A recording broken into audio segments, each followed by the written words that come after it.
Welcome to Redvee TV, supported by Chapel House Cars for the 2025 season. And something a little bit different than our normal Saints content, as we are going to give you a hints and tips guide for those of you who are heading to the second Ashes test for England against Australia at the Hill Dickinson Stadium, the home of Everton FC in Liverpool this weekend. It might be something a little bit different than you see in any of the official guides that you read online, but hopefully it might help a few of you out. Um, and we've decided to do this because obviously, as many of you know, I am a mad Evertonian who has a season ticket and has been attending the Hill Dickinson Stadium since it opened. Firstly, what a beautiful stadium. It is capable of generating a wall of noise when the crowd get going.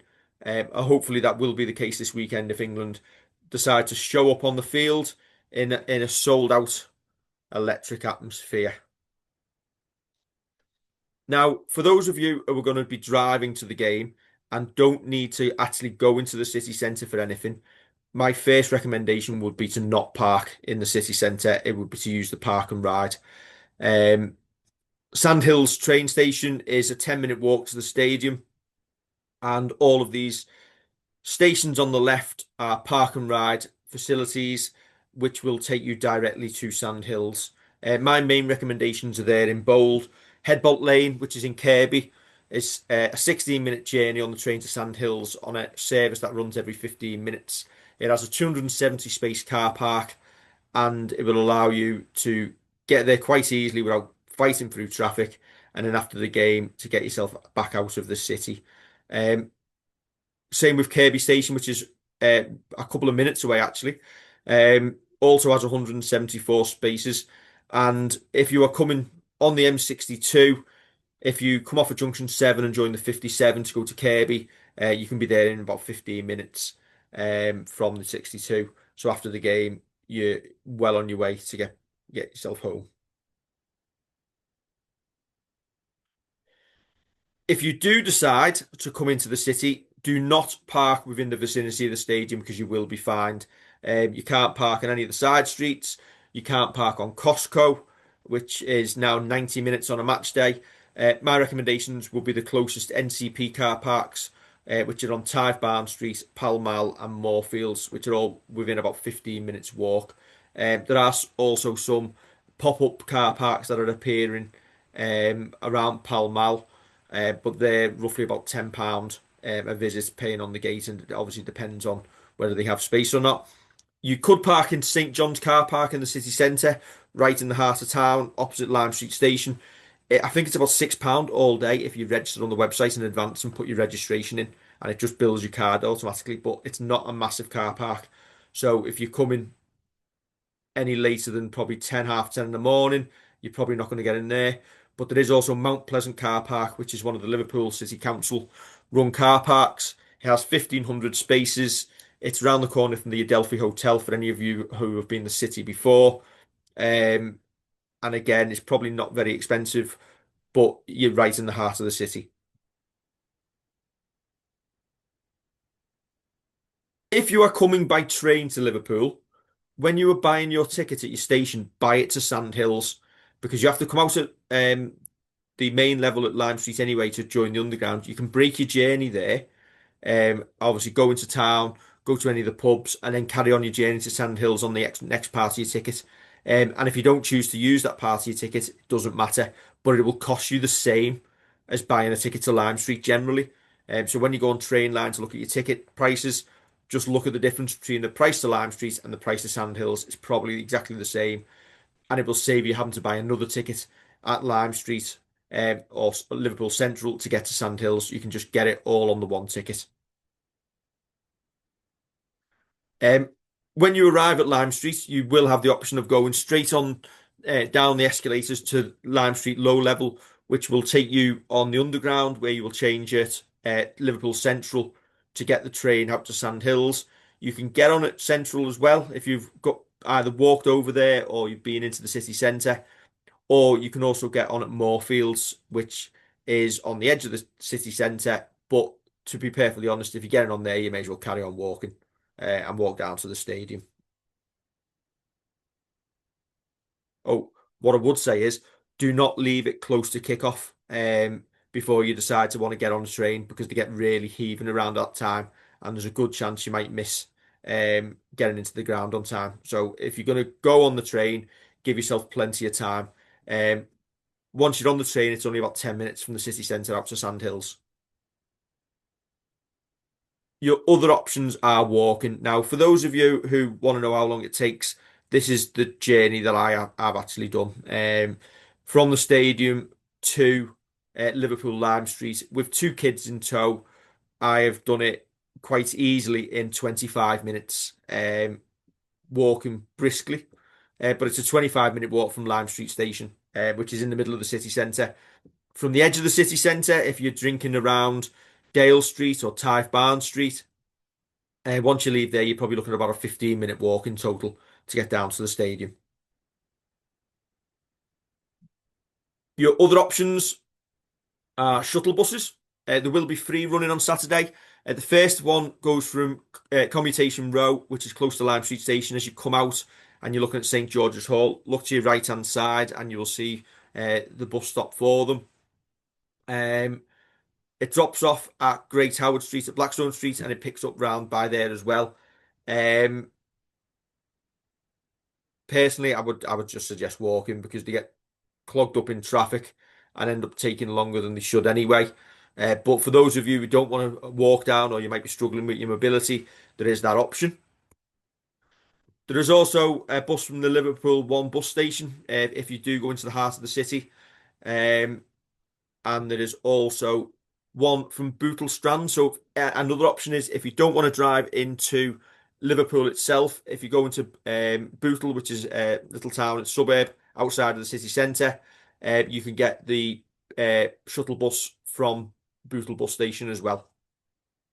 After the game, there's about 4 or 5 buses just literally lined up, and you just jump on one, and when it's full, it sets off. And again, it's about 10-15 minutes on the bus to Bootle Strand. If you do go to Sandhills, that is what awaits you. Um, they're they're the queues for getting back onto the train afterwards, but it's a very small station, so you will be crowded outside when you're going back afterwards. The walk from Sandhills to the stadium is 10 minutes walking briskly. This is me at 6:30 on Saturday, just as Tottenham's third goal hit the back of the net. I timed myself to get back to Sandhills. Given the weather was terrible, I thought I'll try and have a look at what the train's like because I was going to Headbolt Lane. Yes, this one took 10-minute walk to get to Sandhills.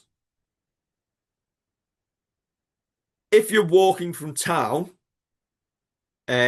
once you leave the city centre, you will pass Costco on the way. This is actually on the main road towards the stadium.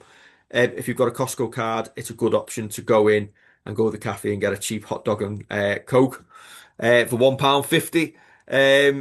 If you want a cheap option to fill up on some food before you head up to the stadium itself. Um, there is also many bars. Obviously, I'm not going to go into the city centre because you've got Dale Street, Tythe Barn Street. You've got the likes of the Ship and Mitre, the Denby Castle, which are really good pubs, which will get busy. But the whole city centre will be busier. You don't need my help to find a pub there to go to. But if you do leave the city centre and you're heading down to the ground, every week now there are more and more bars popping up, especially in the side streets and on Regent Road, which is the Dock Road heading towards the ground. You've got 10th Street Social.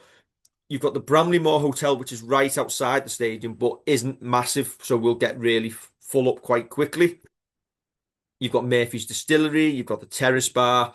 You've got the Blue House, all directly opposite the ground. There's quite a few more that I've not even mentioned, but you will find plenty of places to drink outside the boundaries of the stadium wall. If you get off at Sandhills Station on Derby Road, just behind, as you come out to Sandhills Station and walk down, take your first left onto Derby Road. Um, as you walk along, you will see on the right hand side there is a Greggs and a fish and chippy, Heritage Fish and Chips chippy for you to get fed. If you want to get fed on the cheap before you head into the ground, you've got those options there, especially if you've got the kids in tow. Um, yeah, listen, everybody loves the Greggs, don't they? Already done Costco. Once you get to the stadium, you can see the queues there. There are three or four entrances through the stadium wall where you will have to pass through an airport scanner. So obviously, if you've got your bag with you, you need to be able to open your bag up to get it inspected. You can't take food and drink through, supposedly. Um, but once you get through that boundary wall, there will be many. There'll be self-serve kiosks for beer outside the ground. There'll be food vans, and I'm assuming if it's anything like an Everton match day, they'll have the stage up as well, so fans can mingle, congregate outside. On the right-hand side of the picture, if you're in the north stand, I will tell you that walkway behind the stand gets quite narrow as well. Um, I would suggest for those of you who are not in the north stand, avoid walking around the back of there when you're walking around the ground to have a look round. You can go behind the south stand where you'll see Everton Way, and it will take you down to the steps behind the west stand, where you'll get a really good view of the river. But yeah, I'd probably avoid walking behind the north stand because it gets really clogged up, especially when fans aren't really knowing where they're going. Inside the ground, for those of you who are on level one, it's like the family area, so you're limited to that area of the ground. But you have got the dockyard barn, I think it's a chicken place to be fed. For those of you who are in the main lower tier of the stadium, which is level zero, you can pretty much walk round the majority, apart from behind the west stand.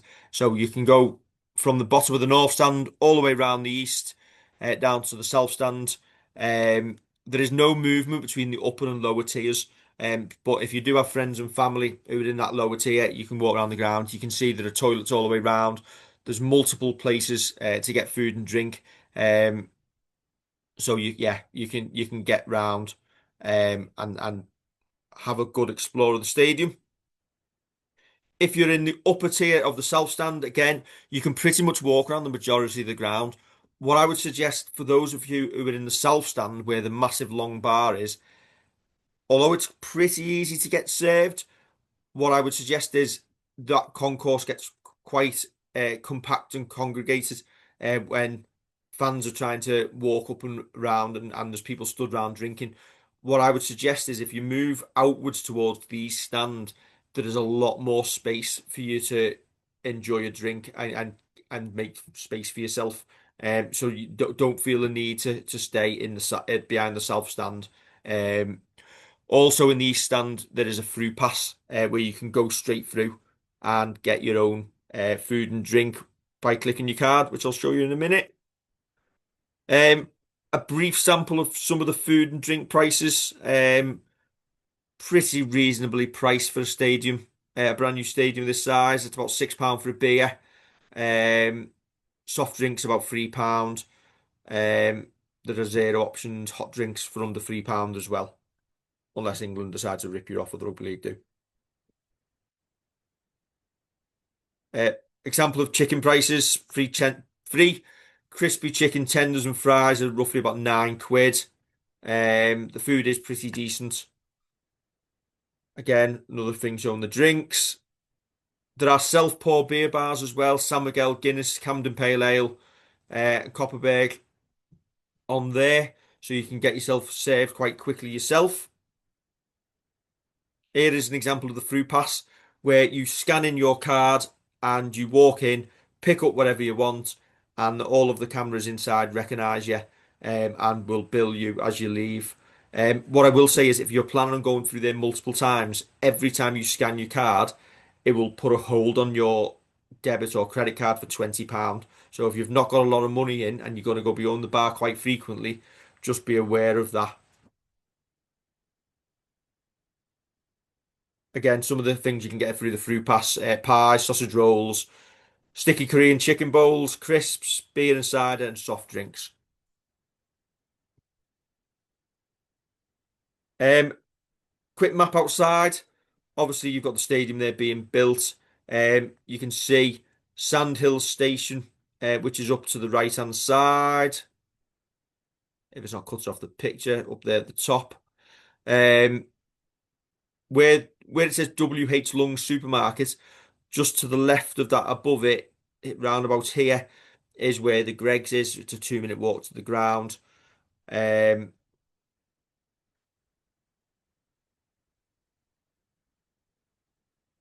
there you go. You can see the area around the stadium there. It's getting quite busy with the bars and things around there.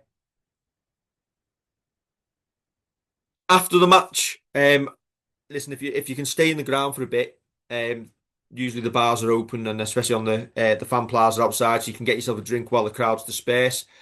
If you're walking back to Sandhills, the queue divides into four outside. So for the different trains, you've got Liverpool City Centre, Ormskirk, Southport, and Headbolt Lane.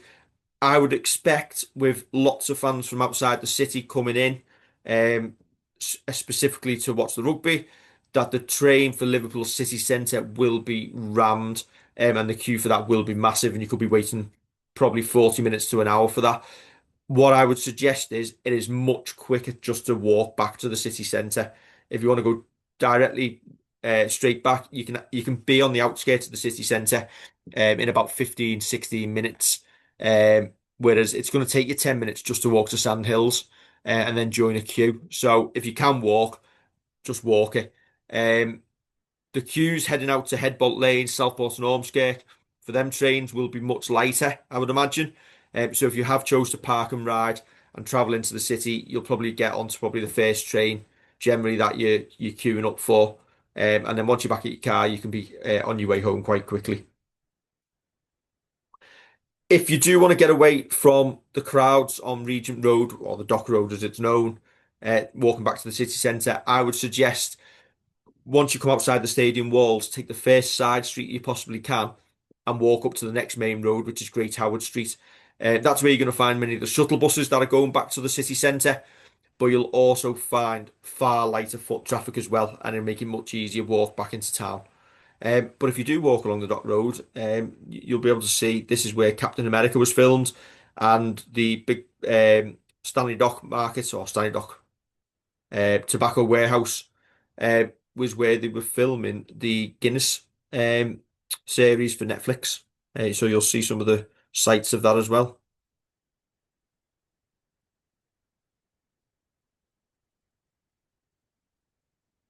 And there you go. It's a little bit of a whistle-stop tour. Hopefully, some of you will find that useful. If you've got any questions that you want answering, if you put it in the comments below, and I'll try and help you as best I possibly can. But most of all, enjoy your visit. For the game. It's going to be very, very busy post-match, is what I'll say in the city centre. You've got the River of Light Festival. So again, many of the trains coming into town, even though they're coming through Sandhills, might be quite busy to begin with the River of Light Festival being on. And also you've got all the tourists heading to Anfield as well, which will be a good mix in town. Also, so just give yourself plenty of time, get yourself drinks along the way, and enjoy. Um, the hospitality. And hopefully you'll be celebrating an England win. Don't forget to like, share, and subscribe. I'll catch you very soon for another episode of Redvee TV.